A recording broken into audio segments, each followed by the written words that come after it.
আজকে এই ভিডিওতে দেখাবো কিভাবে আপনারা পিক্সেল অ্যাপে বাংলা ফন্ট অ্যাড করবেন।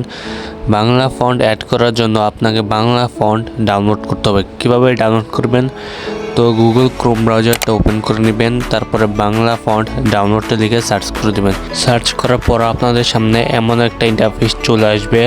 আপনি প্রথম লিঙ্কে ক্লিক করে দিবেন।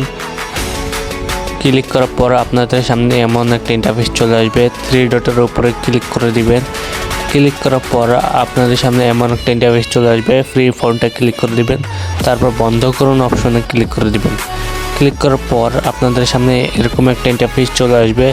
আপনি এখানে অনেক ধরনের সব স্টাইলিং বাংলা ফন্ট দেখতে পারবেন। আপনাদের যেটা পছন্দ সেটা ডাউনলোড করে নেবেন। তো আমি একটা ডাউনলোড করে নিব। তারপরে স্ক্রল করে নিচের দিকে আসবেন। আসার পরে আপনি এখানে ডাউনলোড বলে অপশন দেখতে পারবেন। ডাউনলোডের উপরে একটা ক্লিক করে দিবেন। ক্লিক করার পর একটু নিচের দিকে আসবেন। আসার পরে এখানে দেখবেন যে আমি আগ্রহী নই, এটার উপর একটা ক্লিক করে দিবেন। ক্লিক করার পর আপনি বক্স দেখতে পারবেন, বক্সের টিক মার্ক করে দিবেন। টিক মার্ক করার পর ডাউনলোডের উপর একটা ক্লিক করে দিবেন। ক্লিক করার পর আপনার ফাইলটি ডাউনলোড হয়ে যাবে। তারপর ওপেনে ক্লিক করবেন।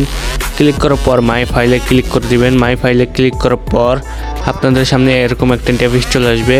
তারপরে এক্সট্রাতে ক্লিক করে দিবেন। আপনি চাইলে এখানে আপনার ফাইলের নাম চেঞ্জ করতে পারবেন। আমি আপাতত নাম চেঞ্জ করব না, ডাইরেক্ট এখানে ওকে বাটনে ক্লিক করে দেব।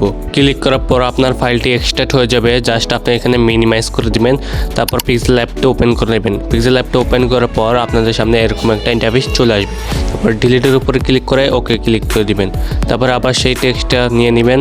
আপনার মনের মতো একটা টেক্সটটা লিখে নেবেন। আমি একটা টেক্সটটা লিখে নিচ্ছি।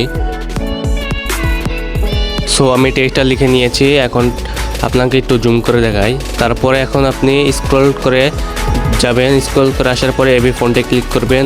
তারপর মাই ফন্টে ক্লিক করবেন। তারপর আপনার সামনে এরকম একটা ইন্টারফেস চলে আসবে। আপনি এই ফাইলের উপরে ক্লিক করবেন। ক্লিক করার পর আপনাদের সামনে এরকম একটা ইন্টারফেস চলে আসবে। তারপর থ্রি ডটের উপরে ক্লিক করে দিবেন। ক্লিক করার পর আপনার ফোনের মডেলটা চুজ করে নেবেন। তারপরে এখানে ডাউনলোডের উপরে ক্লিক করে দিবেন।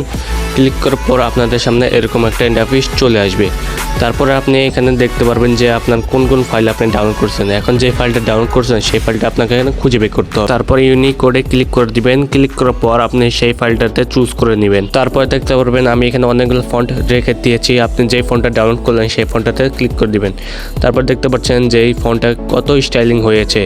আপনি চাইলে এইভাবেই আপনার ফন্টে ডাউনলোড করে এভাবে আপনি স্টাইলিং গ্রাফিক ডিজাইন এবং অনেকগুলো থাম্বনেল তৈরি করতে পারবেন।